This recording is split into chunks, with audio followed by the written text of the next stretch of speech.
Buenos días a los que se sumaron ahora o se están sumando. Les pido, por favor, si podemos sentarnos para retomar este gran foro, esta gran conversación que estamos teniendo desde tempranito a la mañana. Bueno, y para seguir, lo voy a invitar a Hugo Santamaría al escenario.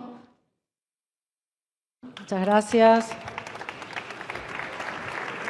Gracias, Mariana. ¿Cómo estás, Hugo? Bien, muchas gracias. Un gusto estar acá. Hugo es socio de la firma peruana Apoyo Consultoría, que es la más importante, que atiende a empresarios allá en el Perú y bueno, trabaja en red con nosotros, forma parte de nuestro ecosistema de colaboración, así que un placer, Hugo, recibirte para esta conversación. Nos vamos a dar un lujo tremendo. Yo ya vengo acostumbrada estos años, pero bueno, un placer cada vez que tenemos esta oportunidad. Los invito entonces a subir a los expresidentes, así conversamos.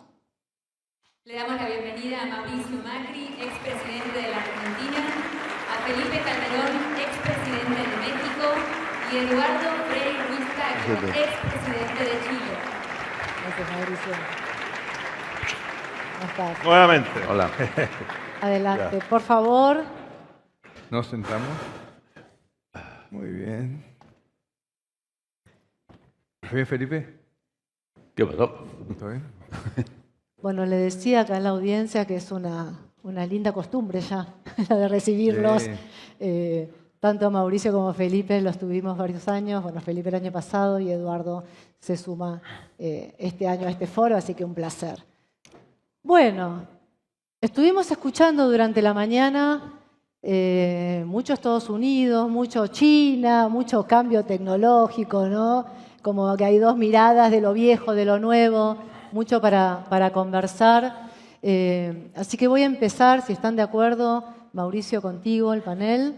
Pero no voy a ser yo quien te haga la pregunta. Voy a invitar a otro moderador, en este caso a Bauti.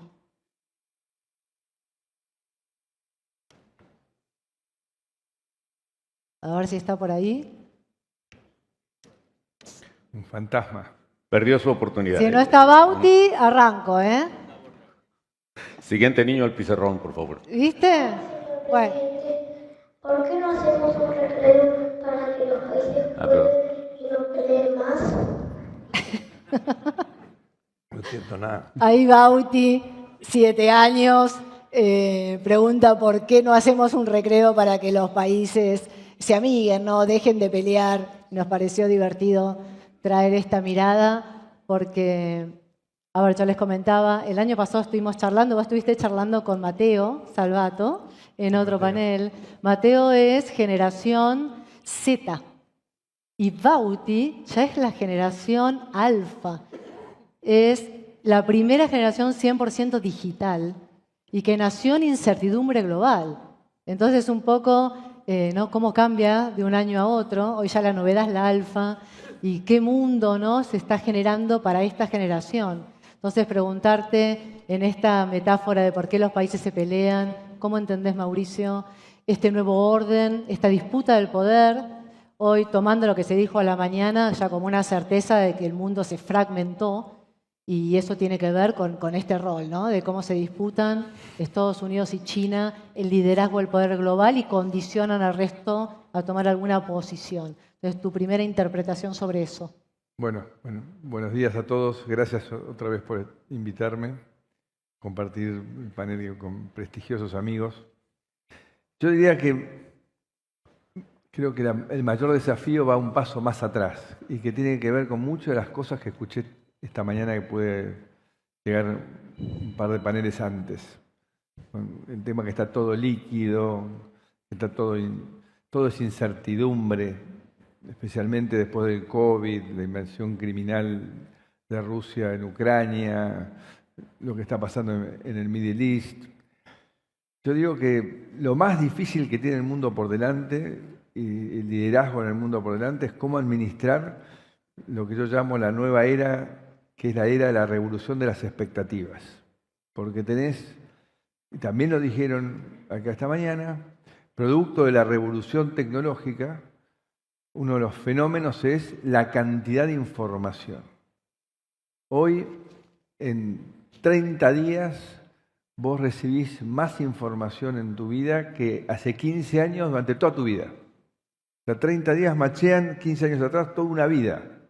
Y en esa información, que hace millonarios a todos en información, los hace billonarios en expectativas. Porque ahora todo el mundo sabe qué es lo que tiene el vecino. Entonces la demanda es: yo quiero más. Los incendios que sufrió nuestro amigo Sebastián en Chile, los Yellow Belts en París, Hong Kong, Los Ángeles, y se van sucediendo expresiones de gente que dice: yo conozco cuál es el estado de situación del de al lado y yo quiero más, y porque sí. Y eso generó la aparición de una propuesta que es muy atractiva, que para mí nació en Argentina, tal vez la exportación más exitosa nuestra, que es el populismo de todo tipo, en el mundo entero, que sale a decir: yo te puedo dar más, acá estoy, yo te doy lo que quieras gratis, te lo da el Estado, el mejor presente, no preguntes por tu futuro, pero el presente lo vas a pasar increíble. Y eso ha generado una dinámica que primero atacó las democracias, pero está atacando también las autocracias, en la cual está todo un estado de deliberación. Coincido con lo que se dijo esta mañana: el ejercicio del poder hoy es realmente imposible. La gente, yo digo, te vota en un cargo público para verte sufrir, porque no te deja ni un minuto y medio poder empezar a desarrollar tu primera idea, que ya cualquier salame con 2 followers en Twitter te empieza a dar clases de lo que vos tenés que hacer. Y vos decís: ¿vos qué equipo tenés? ¿Qué estudiaste? ¿Dónde? No. Yo vivo en la esquina y sé lo que pasa en esa esquina, ¿no? Entonces creo que ahí hay un primer desafío fenomenal, y que esta oferta populista sigue creciendo en el mundo entero y pone en jaque la racionalidad, pone en jaque el valor de la palabra, pone en jaque la cultura del trabajo, la meritocracia, y eso choca con el avance de la tecnología, que le pone límite. Por eso también escuchaba un panelista hoy, dice: yo voy por la vida y la política mucho no me interesa, porque la tecnología tiene tal dinámica que va reemplazando las falencias de la política y ergo el Estado, ¿no?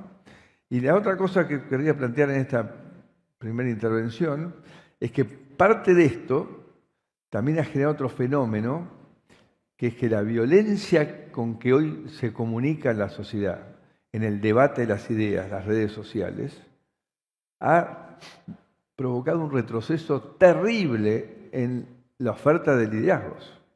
Después de un siglo XX que estuvimos llenos de gente disociada, criminal, que se asesinaron millones de personas, el mundo pasó a empezar a confiar en liderazgos empáticos, conectados con la gente.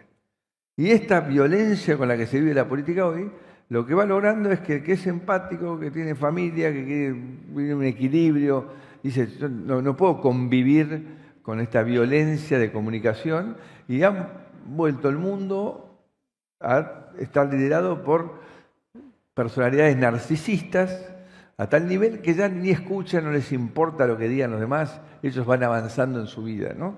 Y claramente no es el tipo de liderazgo que se necesita para construir, incluyendo, sobre todo en un mundo donde se aceleran los ganadores y los perdedores, y entonces uno debe tener más empatía para tratar de entender cómo, de alguna manera, no se subsidia al perdedor, pero se le da una segunda oportunidad al perdedor. Entonces creo que ahí tenés otro problema, y que además estos señores tienen el botón.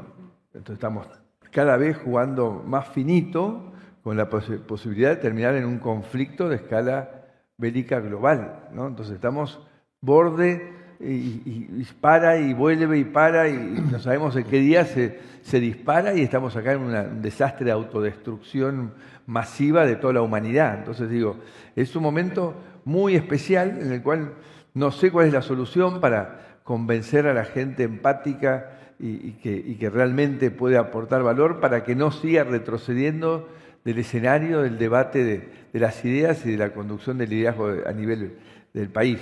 Y después, por supuesto, pero ya cediendo la palabra, sigo creyendo que el cambio climático es un problema y que va rumbo a colisión. No creo realmente que lo tengamos que seguir subestimando al tema. Todo lo que hagamos es poco, porque aparte es muy difícil cuando hay algunos que vienen atrasados y dicen, pues yo no contaminé y me tengo que poner al día con aquellos que sí contaminaron y están más desarrollados, con lo cual si no hay una forma de contener al conjunto, se hace muy difícil. Y por supuesto, la revolución tecnológica, la inteligencia artificial, se debate entre los que quieren regular, los que no quieren regular. Yo soy de los que creo como liberal que es casi imposible que esto se pueda regular. Lo que hay que tratar es de socializarlo lo más rápido posible y ver qué tipo de vida nos espera, ¿no? Con más tiempo para la reflexión, con más tiempo para los afectos y viendo cómo estos agentic van a desarrollar millones de actividades que hoy hacen los seres humanos. Impresionante, hoy decíamos todo lo que se cuestiona, ¿no? Y todos los frentes pareciera que están hoy en debate y en la incertidumbre. Hugo. Presidente Frei, ¿no? En este panorama que describe el presidente Macri, todo lo que hemos hablado en la mañana, ¿no? Un mundo cada vez más complicado. ¿Cómo ve usted América Latina? ¿Qué retos? ¿Cómo nos ve, ¿no? Al vecindario en esta realidad tan incierta, tan líquida, como le estamos llamando? Bueno, primero, gracias por la invitación. Yo no sé si hablar como político después de todo lo que he escuchado, pero además fui durante 20 años empresario. Ya llevo como 30 en la política y no me voy a jubilar ya a esta altura de mi vida. Siempre me dicen en los foros que a veces soy poco optimista. Yo miro a América Latina y veo 3 crisis fundamentales. La crisis política, que ya ha sido largamente explicada. Ahora tenemos elecciones. No voy a decir de Chile porque sería feo. Pero Perú también tiene elecciones. Hay 40 candidatos a presidentes, 50 candidatos había en Chile hace poco. Hay 500 candidatos a los parlamentos. La crisis política es brutal, los partidos no existen.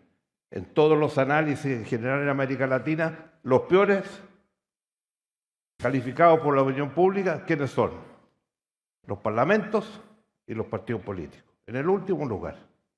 Si no salimos de esa crisis, yo no sé cómo vamos a avanzar. Segundo, la crisis del crecimiento, del desarrollo, de la inversión. Es muy grave. Nosotros tenemos 10 años que estamos creciendo a 1,5, 2%. Las inversiones se van, no llegan. Porque tenemos un sistema para aprobar los proyectos que inventamos en Chile, que se llama la permisología. Algunos de ustedes lo habrán escuchado en Chile, sobre todo los empresarios que la sufren, y los proyectos se demoran 4, 6, 8 años en aprobarse. Ayer cuando venía en el avión decía que el costo para Chile de este sistema el año pasado fue de 7.500 millones de dólares para las empresas. Y por eso tenemos casi 120.000 millones en proyectos que no se desarrollan, que tiene que ver mucho con las autorizaciones ambientales. Una cosa es proteger el medio ambiente, cuidar el clima del mundo, todos estamos en eso, pero no paralicemos toda la instrucción, todas las actividades. En Chile están pasando una ley ahora que se llama las áreas sociales o las áreas protegidas. El 30% del país lo van a poner en esa cantidad y ahí no se va a poder hacer ni proyectos, ni desarrollo campesino, ni desarrollo del salmón, ni desarrollo minero en todo el norte de Chile. O sea, se va a paralizar el país. Entonces, ese es el segundo tema. Y el tercer tema, que no nos damos cuenta, la inseguridad. El narcotráfico y los estados de narcotraficantes han invadido toda América Latina y también Chile. Han llegado todos los trenes, damos clases de trenes, tren de Aragua, tren de los Soles, tenemos 8 trenes en Chile. Narcotráfico penetra todo. Las muertes son todos los días, a toda hora los televisores, las noticias de la noche uno no puede verlas porque dan 1, 2, 3, 4 asesinatos en todas partes. Y eso está en toda América Latina. Hoy día venía un programa a raíz de lo que ha pasado en Brasil en las favelas, que decía, esas favelas ya están en Chile. Y le pidieron al Ministerio de Seguridad que explicara qué está pasando con esos grupos.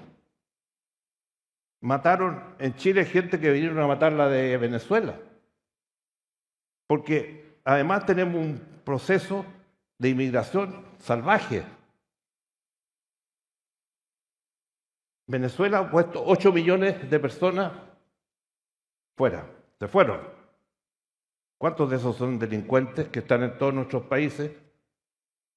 En Chile ya tenemos el 10% de la población, 2 millones de inmigrantes, pero hay casi 400, 300 mil que son indocumentados y que están copando todas las cárceles. Y desde las cárceles se asientan con el narcotráfico. Y si eso no lo resolvemos, un chileno escribió un libro sobre la llegada de todos estos trenes. No eran los trenes de alta velocidad que necesitábamos para el comercio y el desarrollo. Y le preguntó al periodista cuando presentó el libro y le dijo, ¿cómo ve a Chile? Y dijo, voy a contestar en forma difícil. Está como estaba Ecuador hace 5 años. Ecuador lleva 5 años en estado de sitio. En los últimos días han tardado 3 veces en matar al presidente Nova, que ha sido electo 2 veces. Vamos a esperar que nos maten a los familiares en la casa o en la calle o a los niños en el colegio. Los colegios, por lo menos en Chile, en varios colegios públicos, se tiran molotov, bombas.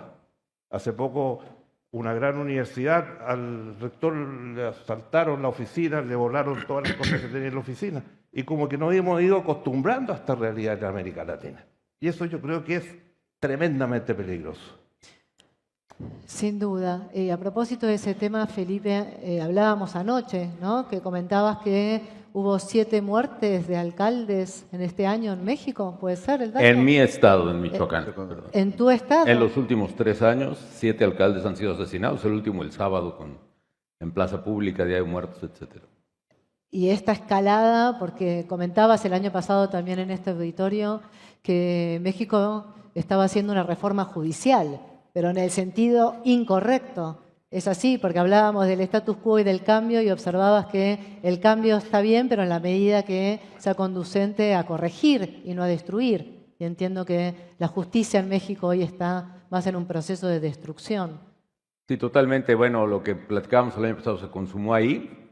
Los jueces, todos fueron despedidos, desde los jueces de paz hasta los ministros de la Corte. Era el único poder que se oponía o resistía al maximato que está instaurado en México, un maximato que está siendo cada vez más autocrático. Y ahora los jueces han sido sustituidos por electos por el pueblo, entre comillas, que son planillas autorizadas por el partido que gobierna, por Morena, puros militantes simpatizantes de Morena, donde hay de todo. Hay gente capaz y la gran mayoría gente sin preparación, algunos corruptos e incluso abogados de narcotraficantes lograron ser jueces. Pero bueno, yo me quisiera referir a 2 cosas rápidamente. Sí. Primero, me conmovió mucho la pregunta del niño que se llama Martín, ¿o cómo se llamaba? ¿No? Bauti. Bauti. Bueno, me recordó a este gran cantante argentino Facundo Cabral, que tenía una canción que decía, no crezca mi niño, no crezca jamás, ¿no? Y la razón por la que el mundo se pelea y hace guerras es por ambición.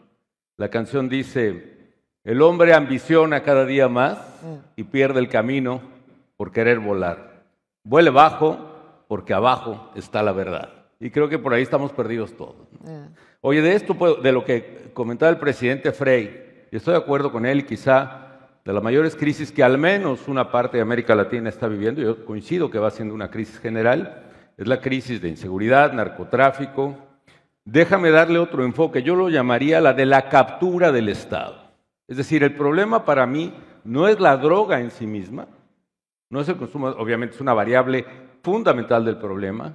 El problema es que las bandas criminales en América Latina se están apoderando del Estado y están reemplazando o pretendiendo reemplazar funciones del Estado claves, que eran monopólicas. ¿Cuáles son?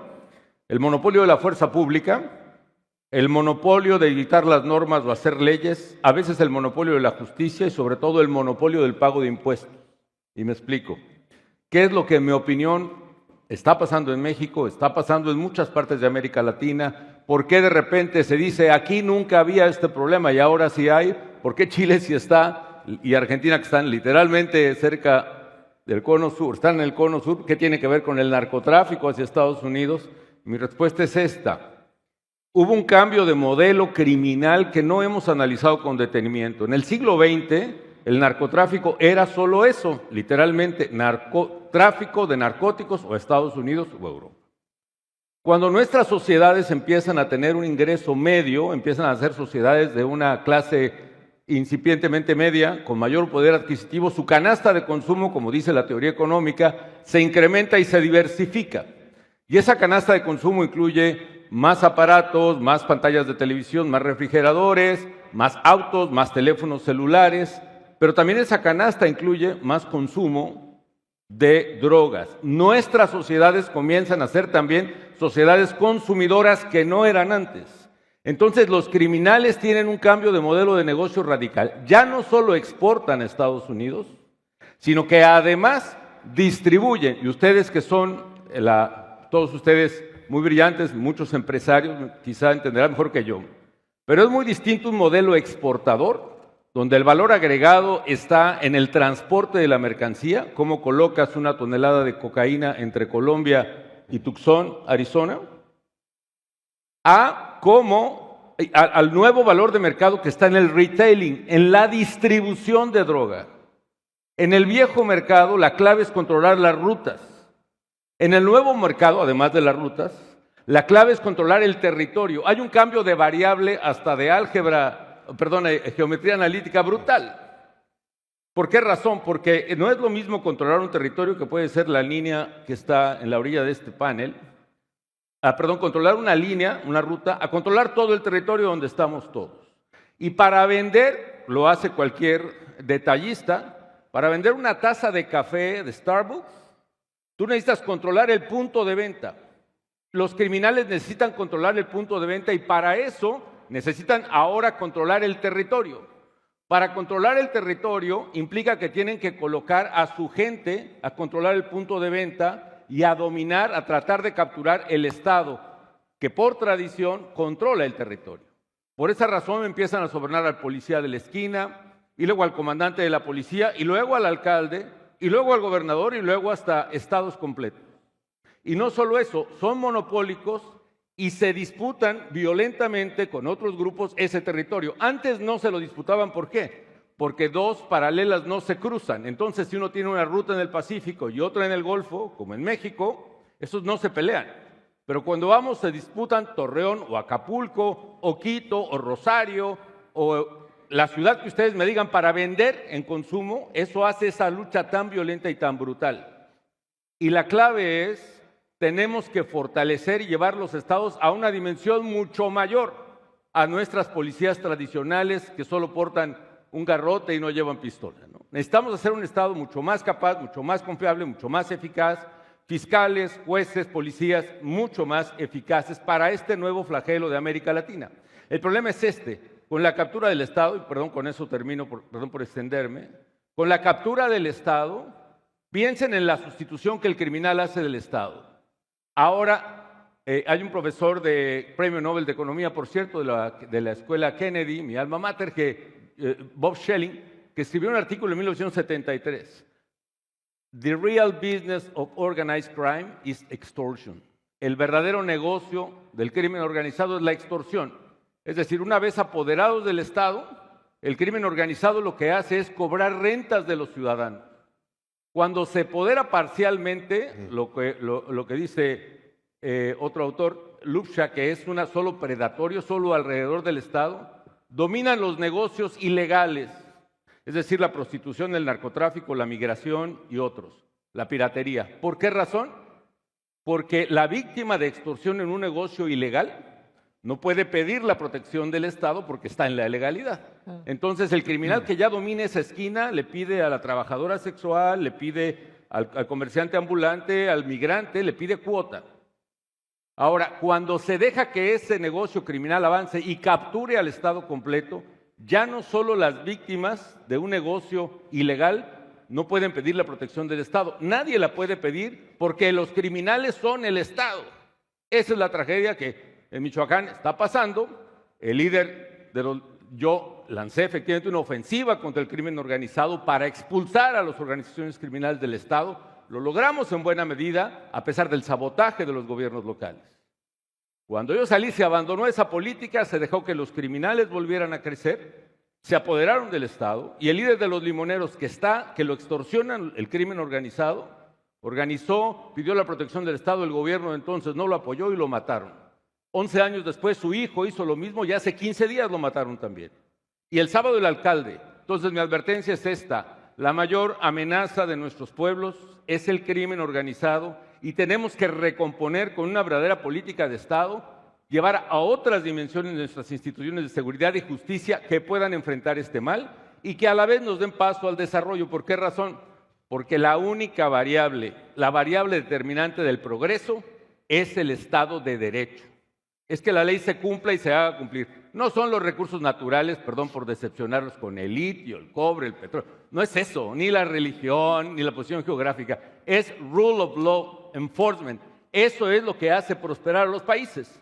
El profesor Barro, también de Harvard, él dice que la variable que determina el crecimiento después de la Segunda Guerra Mundial es precisamente el rule of law, marcando una diferencia de 35 puntos del PIB de crecimiento por década, es decir, más o menos 3 por año por cada país.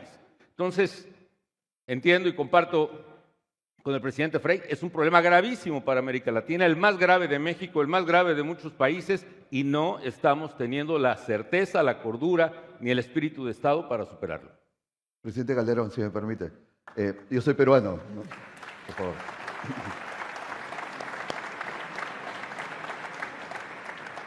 En Perú sufrimos hace décadas, ¿no?, el flagelo del narcotráfico y hace bastante también, lamentablemente, minería informal, ¿no? Este año las exportaciones de oro ilegal van a ser iguales a las de oro legal formal, ¿no? Impresionante. Y sentimos este cáncer, ¿no?, que se mete. Pero una pregunta para usted. Estas organizaciones criminales cruzan fronteras, ¿no? Se mueven, ¿no? Un Estado las combate, se mueve en otro país. Mientras que las políticas de Estado de los países difícilmente cruzan la frontera de los países, ¿no?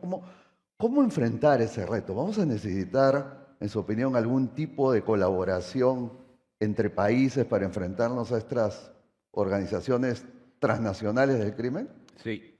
Y nomás en Perú, es la minería ilegal, pero también estuve en Perú recientemente en una conferencia y cuando iba al aeropuerto, el taxista iba alarmado y preocupado porque veníamos oyendo en el noticiero de la radio cómo estaban extorsionando las rutas de transporte ahí en Lima, ¿no? ¿No es así? Sí. Están pidiendo cuota, ya mataron a tal que se resistió. Eso es lo que yo oí en Lima. En este momento hay un paro de transportistas. Por eso. Por lo único que paran hoy día los peruanos es por la seguridad. Por la extorsión, ¿no? Por la extorsión. Ese es mi punto. Sí. El crimen organizado, su negocio es la renta de la gente que controla. Por eso no hay que dejarlos controlarlo. Y lo que necesitamos hacer es estados fuertes donde domine el Estado, donde la única ley sea la que se imponga a los peruanos. Ahora, que se requiere cooperación internacional, no hay ninguna duda. El presidente Uribe y antes probablemente Pastrana, él pidió la colaboración de Estados Unidos, sobre todo, y eso dio origen al Plan Colombia. Y Uribe honestamente pudo rescatar grandes márgenes de Colombia del crimen organizado y el narcotráfico. Yo acordé con los republicanos, con George Bush, acordé con Obama, la iniciativa Mérida, y pudimos fortalecer las instituciones mexicanas, incluyendo creando una policía federal completamente nueva, con el state of the art en términos de tecnología, avances, y pudimos contener y empezar a recuperar grandes partes del territorio mexicano, lo logramos. Todo eso lo tiraron, todo eso lo desaparecieron, todo eso, la locura de Calderón, ¿no? Y vamos para atrás, y vean lo que está pasando en México ahora, ¿no? Entonces yo creo que sí se requiere la cooperación internacional, pero tú no puedes depender a esperar la cooperación y la comprensión internacional. Tú tienes que tener como Estado la conciencia de que esta es mi prioridad. ¿Y qué hacen ustedes en sus negocios cuando tienen una prioridad? Pues ahí le meten los recursos. Porque la tarea del gobernante no es regalar mochilas escolares, no es regalar desayunos, no es patrocinar equipos de fútbol. La tarea del gobernante, la primera, es dar seguridad. El Estado moderno nace a partir de que los señores feudales eran incapaces, empiezan a controlar a los bandoleros, a los abigeos, a los violadores, y finalmente se consolidan imperios cada vez más consolidados hasta que aparece el Estado moderno, que es el Estado de las leyes. Y ese Estado, yo creo que en América Latina, en muchos países, es un Estado fallido, que es una manera de decir que Estado desaparecido. Cuidado con Perú. Ahora, Mauricio, porque escuchando esto, digo, Perú, Chile, México, nosotros no tenemos en Argentina la magnitud de este problema, ¿no? El crimen organizado. tenemos otros, por supuesto, pero no lo tenemos en la magnitud que están relatando aquí. Y digo, ¿cómo no aprovechamos la oportunidad? ¿Cómo lees vos la oportunidad que tiene el país y de qué depende? Porque esto no suena más una ventaja, no estar del lado de lo que ustedes están expresando. Sí, por supuesto, la libertad y el Estado de Derecho como condición necesaria. ¿Cómo ves eso? No tenemos, sí lo tenemos, ¿no? Porque Por eso hablaba de la magnitud. Cuando empezó mi gobierno, Rosario estaba descontrolado por su acceso a las embarcaciones y poder exportar más fácilmente desde ahí. Se controló. Tenemos la suerte de que no hay bandas tan organizadas y que conviven, sino que son pequeñas bandas que se autoaniquilan entre ellos. Y tenemos la suerte de estar más lejos del mercado principal, con lo cual venimos en un proceso como retrasado, pero la tendencia es la misma. La tendencia es la misma, todo lo que planteó Felipe y el presidente Frey es la misma situación. Y la verdad, que también quiero adherir a lo que planteó Felipe, que no hay recurso natural que alcance si no hay rule of law. O sea, Latinoamérica es la región del mundo que menos ha crecido en el último siglo, porque nuestras instituciones son débiles, nuestros sistemas judiciales son débiles, porque no tenemos infraestructura de calidad. ¿Por qué? Porque al no tener instituciones buenas, tenemos riesgos país altos, entonces no tenemos acceso a crédito a largo plazo, que nos permite tener las mejores autopistas, los mejores trenes, los mejores puertos, que hace que tu sistema adquiera competitividad y puedas exportar de la manera que hay que exportar. Y eso sigue pendiente, o sea que creo que si Estados Unidos por primera vez ahora va a girar más allá de lo que hizo con México y Colombia en su momento y va a tener una mirada sobre la región, y Argentina parece ser el primer elegido, que la verdad que fue lo que cambió el juego en esta última elección, lo que necesitamos es que nos enganche a su sistema institucional. O sea, uno necesita importar instituciones que nos permitan realmente ser confiables en términos de la defensa de los derechos de propiedad. Porque finalmente lo que encuentra, la falla que encuentra el delincuente es que empieza a haber lugares por los cuales se puede discutir el derecho de propiedad, que no se discute todo el día cero. Se empieza de a poquito y el populismo ha sido un aliado monumental del crimen organizado. Por algo, en las elecciones, en las embajadas argentinas en el exterior, nosotros ganamos 9-1 y en las cárceles perdíamos 8-2, porque claramente el populismo trabaja con el crimen organizado. Entonces digo, es un tema absolutamente crucial. Tenemos todos los recursos naturales que necesita el mundo, esos 4 sectores que planteaba Dante existen, pero si nosotros no le damos rule of law, va a seguir siendo la brecha más grande del mundo la que tiene la Argentina, entre su potencialidad y su realidad. Entonces creo que ahí está el trabajo, y donde ahí también digo, el enforcement no es solamente el Estado, es el sector privado que se siente expulsado a hacer política por la violencia de la política, que también el populismo le pone esa violencia para que no entren jugadores del sector privado, pero los líderes del sector privado no pueden desentenderse de la cosa pública, porque finalmente si no lo que ellos tienen no vale nada, y no pueden generar más empleo, sino que al revés, la gente se le va a vivir a un país donde puedan mandar su chico al colegio sin estar sufriendo a ver qué va a pasar en la ida y vuelta al colegio, o si va a tener acceso a la droga inmediatamente el chico a la salida del colegio.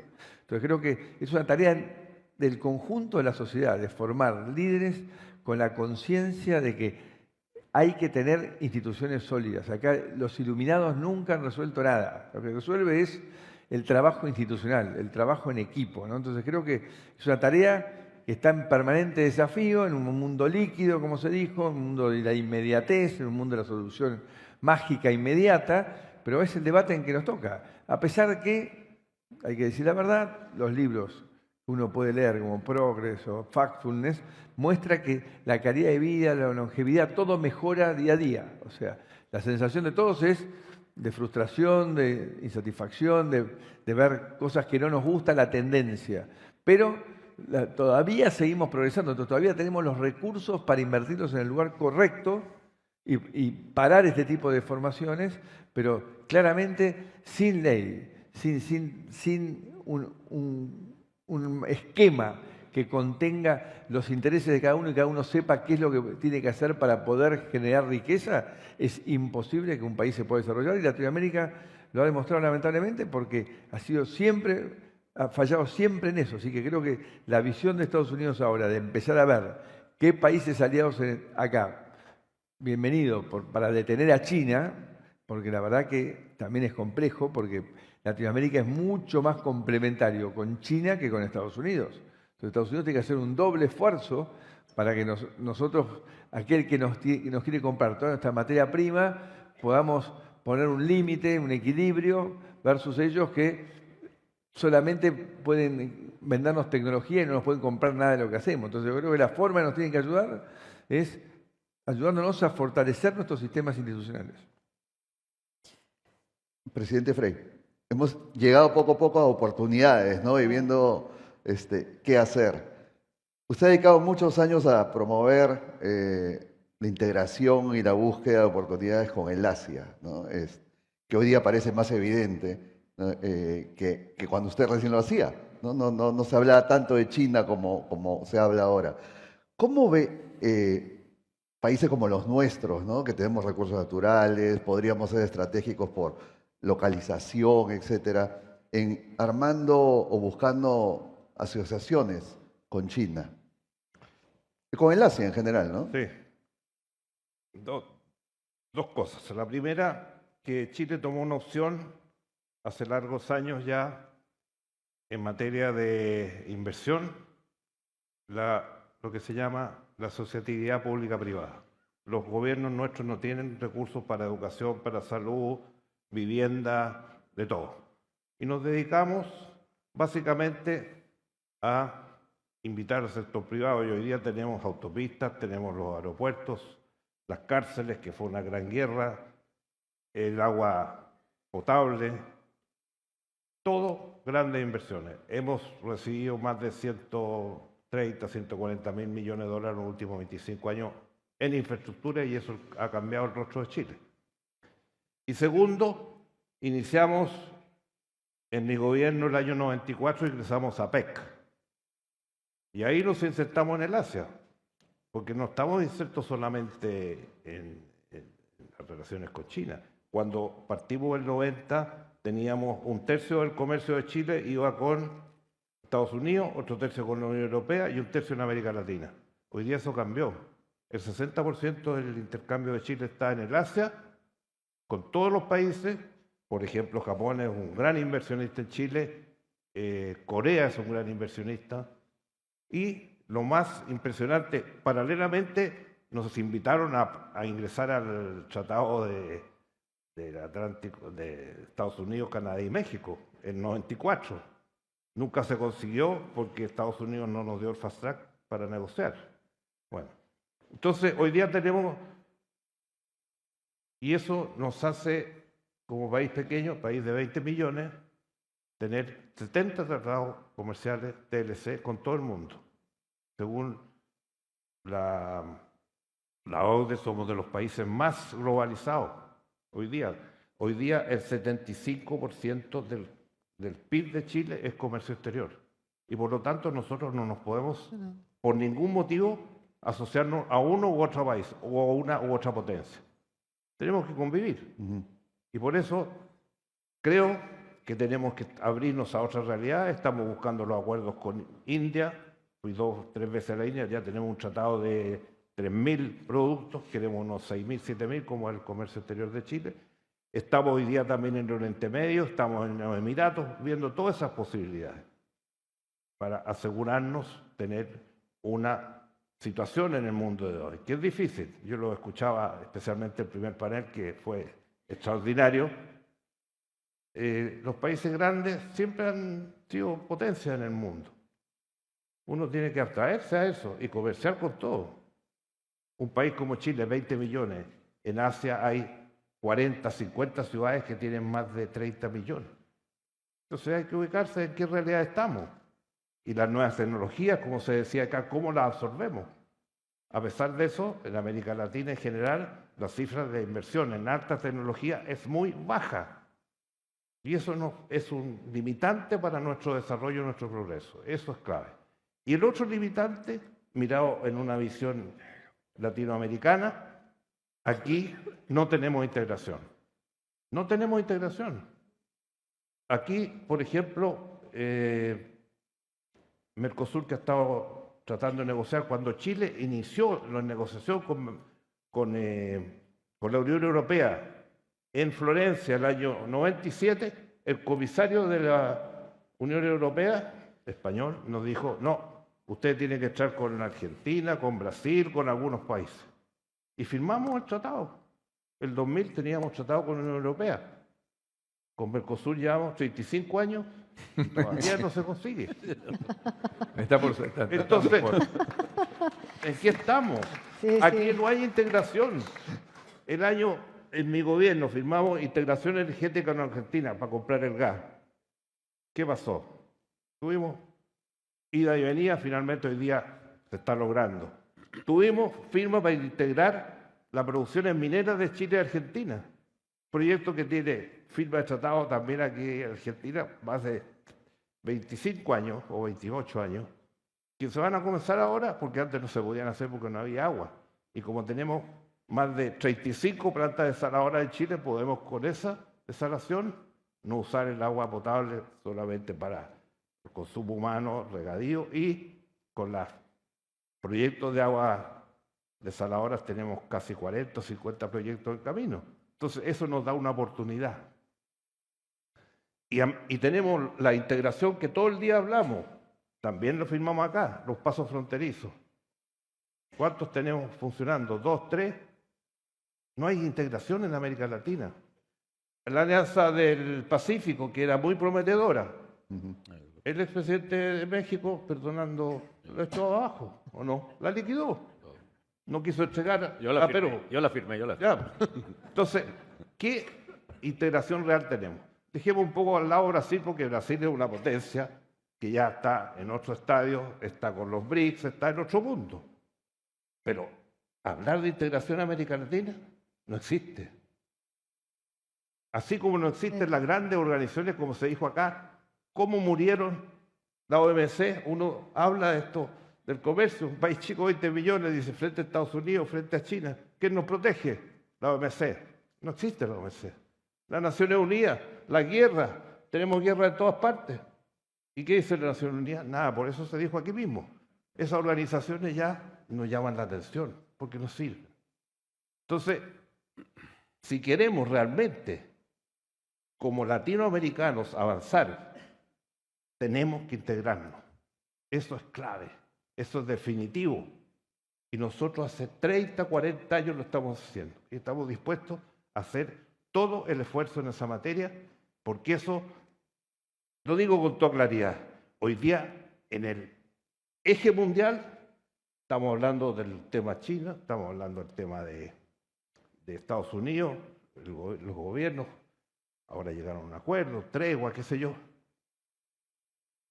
¿Y dónde está América Latina? No existe. La voz de América Latina no existe en ninguna parte, ni es cotizado en ninguna parte. Y por eso que no somos respetados. Ni en el fútbol somos respetados. No, ahí Campeones mundiales. sí. Esa es la verdad. Bueno. Ni en el Se fútbol. picó. América Latina no cuenta. Claro, Bueno, Argentina cuenta un poco. Brasil Perú y porque Chile es no campeón cuentan. mundial, pero salvaste el aquí pellejo.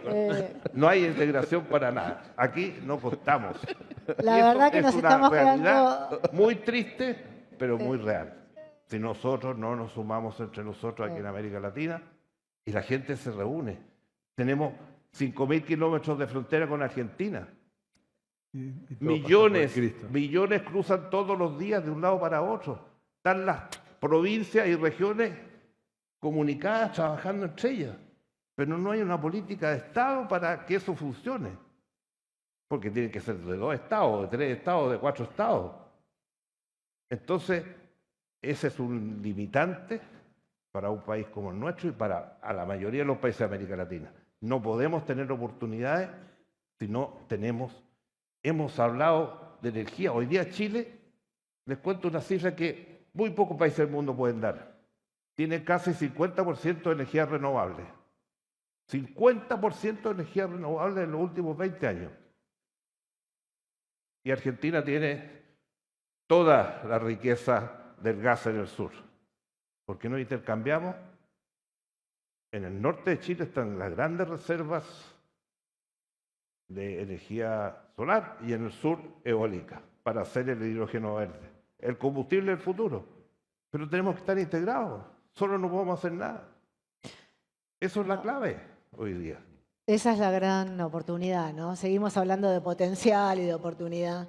Felipe, un minuto final para que hagas un comentario en la línea que quieras de desarrollo, crecimiento, Bueno, lo que te parezca, y cerramos con Mauricio. como el panel era de tendencias, primero el reordenamiento geopolítico, ya lo dijo Eduardo, estamos en el fin de multilateralismo, ONU, OMC, etcétera, y ahora hemos vuelto a las áreas de influencia, lo cual me da una gran preocupación porque eso implica que Putin terminará quedándose con parte de Ucrania, que China va a terminar invadiendo Taiwán, y aquí Trump va a poner sus políticas conforme a las afinidades personales, etcétera. Otra tendencia que ya mencionaron en los paneles anteriores, de digitalización y automatización brutal de fuerza de trabajo, lo cual me hace pensar que esta reindustrialización de Estados Unidos a base de aranceles no se va a dar.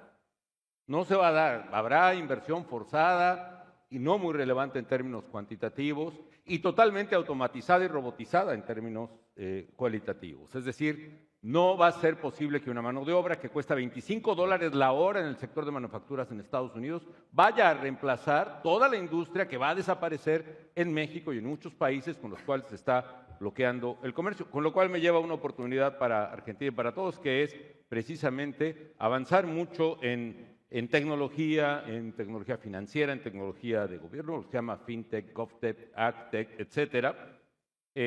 Otra importante es, asociada a esto, una gran oportunidad en Big Data, en datos e inteligencia artificial. El mundo tardó 14 años en llegar a 800 millones de consumidores de Internet y tardó 1 año y medio en llegar a 800 millones de consumidores de ChatGPT. Ahí está la clave. Y asociado con ello está que tiene que crecer exponencialmente la generación de energía y particularmente renovable, porque es lo que está demandando las generaciones estas, que no recuerdo qué letra del abecedario son, pero seguramente son esas.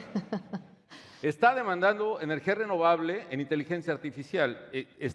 Por ejemplo, el dato que calcula McKinsey es que de aquí al 2030 se requerirán, tanto en datos como en energía, más o menos 7 billones de dólares. Ay, qué poquitos son, ¿no? No, son billones en español, o sea, 7 trillions de dólares para este sector, y ahí hay otra oportunidad que está abierta a todos los mundos. Coincido todo el análisis. Es una tristeza que el Mercosur es la organización para comerciar que se organizó para no comerciar, ¿no? Es un sistema de defensa, de 6 defensas, en fin, ya. Y bueno, nomás otras rápidas. La migración, el cambio demográfico que estamos asistiendo, eso la migración va a ser imparable en Europa, en Estados Unidos y en otras partes, lo cual puede generar muchísimas tensiones raciales y religiosas, pero en nuestros países, ¿qué implica? Implica también oportunidades, especialmente en wellness, en actividades deportivas, en todas las ciencias de la salud, de envejecimiento, de longevidad. Dicen que si aguantamos 10 años, Mauricio, podemos aspirar a vivir 100 años. Yo espero que, o más, no está mal, pero siempre y cuando no demos pena. Pero bueno, hay otras oportunidades que...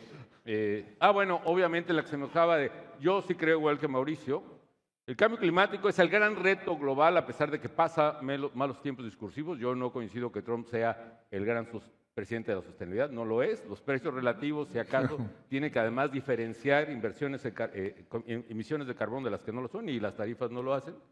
Pero sí creo que ahí habrá unas nuevas generaciones X, Y, Z, X-1 más 2 si llevamos una, que nos van a demandar a todos que tengamos precisamente un mundo mejor, aunque cuando lleguemos a eso quizás sea demasiado tarde.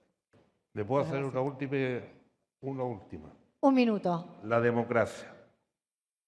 El último estudio de Economist final dice, hoy día en el mundo tenemos 6,6% de los habitantes viviendo en sistemas políticos de democracia auténtica. Esos son 20 y tantos países. O sea, poco más de 6% viven bajo democracia, el resto no viven en democracia.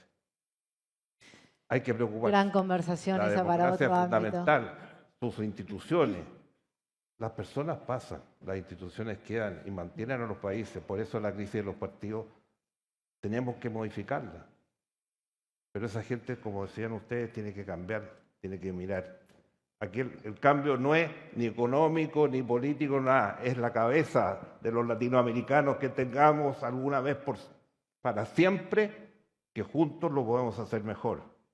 En cada uno de nuestros países, no pelearnos todos todo el día, porque eso no sirve para nada. Y lo único que vale es la democracia.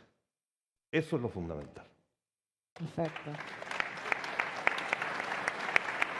Mauricio, para cerrar.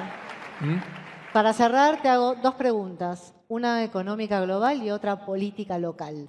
No, Voy a empezar. Felipe tiene algo para decir. A ver, Felipe, seguí hablando un ratito La más. primera muy rapidita. ¿Realmente crees que podemos dar un salto en esta integración? Que creo que hay un patrón común acá de que para que la región salga de esta irrelevancia tiene que crecer en integración, en fortalecer las fortalezas de las competencias internas. Bueno, ¿cómo ves eso? ¿Lo ves que la oportunidad está dada en este mundo para que se crezca más en integración? Bueno, la historia va en contra nuestra.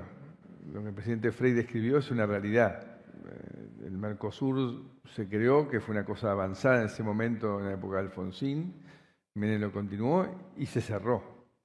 Y también, que me había olvidado de mencionar, no solo la falta de instituciones sólidas, infraestructura, sistemas judiciales, la apertura. Los países que no se abrieron en los últimos 30, 40 años no progresaron. Y los que sí se abrieron, como el caso de Chile, disminuyeron la pobreza sistemáticamente, mejoraron la calidad de vida. Acá hay un problema y un modelo muy instalado, pero también, bueno, yo creo que hoy estamos frente a una oportunidad nuevamente histórica, este cambio de visión de Estados Unidos hacia América Latina, este momento que se abrió con la Argentina es un momento distinto y que puede arrastrar a todo el resto de la región. Así que creo que hay una oportunidad, pero claramente hay que trabajar mucho. También hay una oportunidad de inteligencia artificial. Para mí el tema de inteligencia artificial para un país como el nuestro, en el cual se ha destruido la burocracia, se ha destruido el funcionamiento del Estado, es como el salto de mejora es infinito. Si vos ponés un agentic en cada oficina y le cargas el sistema regulatorio acertado para que esto adquiera una velocidad totalmente distinta a la que tiene hoy. Hoy la Argentina es un país trabado por regulaciones, por corrupción y por inoperancia del Estado. Así que esto nos da una oportunidad totalmente distinta, como también dijeron acá.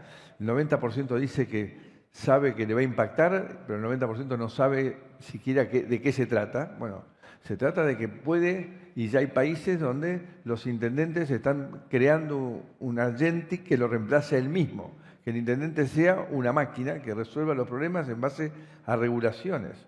Y creo que eso le puede dar una oportunidad enorme, enorme a la Argentina, porque reconstruir, lo que planteaba Felipe, un Estado que funcione, bueno, con los niveles de corrupción, con un crimen organizado lleno de recursos, es mucho más difícil. Entonces uno pone una máquina, la máquina funciona linealmente, ¿no? Como los autos autopropulsados. Con lo cual creo que eso es una oportunidad gigantesca.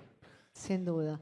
Bueno, y la última, ahora sí, bueno, también se hablaba mucho de la institucionalidad, la relevancia de los partidos. Preguntarte cuál va a ser el posicionamiento del PRO, de tu partido, de cara a las últimas novedades que tuvimos en la coyuntura.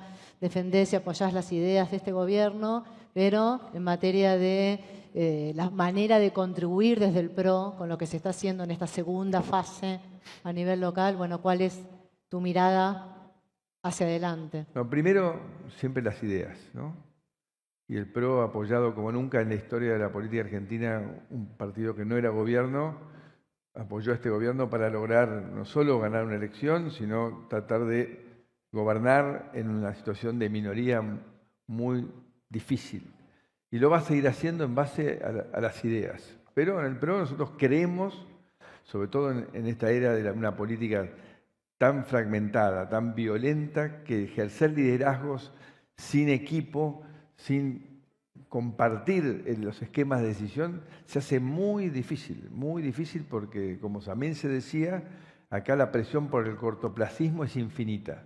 Con lo cual yo con el presidente, que tengo una muy linda relación humana, he tenido muchas coincidencias, pero a veces en algunas cosas, como ese tema de la obsesión por generar optimización de equipo para que las ideas se implementen en tiempo y forma, porque como todo, hay dinámica, ¿no? Y la dinámica es importante, ¿no? Que un éxito te lleve a otro éxito hasta que el cambio se hace irreversible. Y hoy los argentinos, que lo más importante, han entendido en su enorme mayoría que este populismo que nació en este país nos ha arruinado y que no quieren volver a ese populismo. Y están buscando que realmente se abran las puertas al emprender, a la meritocracia definitivamente, a la cultura del trabajo, a la integración con el mundo. Y en ese camino, el presidente nos va a encontrar siempre intentando colaborar. Eso no significa que no pensemos que hay cosas en las cuales se puede mejorar, las oportunidades de mejora en la implementación y en la negociación política que tiene el gobierno son enormes, enormes. O sea, creo que el rumbo correcto, este apoyo extraordinario de Estados Unidos, hay que acelerar en la mejora de la calidad de implementación y de negociación para lograr consensos, porque hoy en día el mundo y la política está fragmentada, está polarizada, no es fácil, pero es un ejercicio que hay que practicar. No te queda otra que hablar, dialogar. Chile fue un gran ejemplo durante muchos años y en ese camino logró con la concertación avanzar muchísimo. Y después siguió mi amigo Sebastián y siguen. Bueno, este es el camino. Bueno, fantástico, me quedo con eso. Mirada constructiva. Muchas gracias, un placer.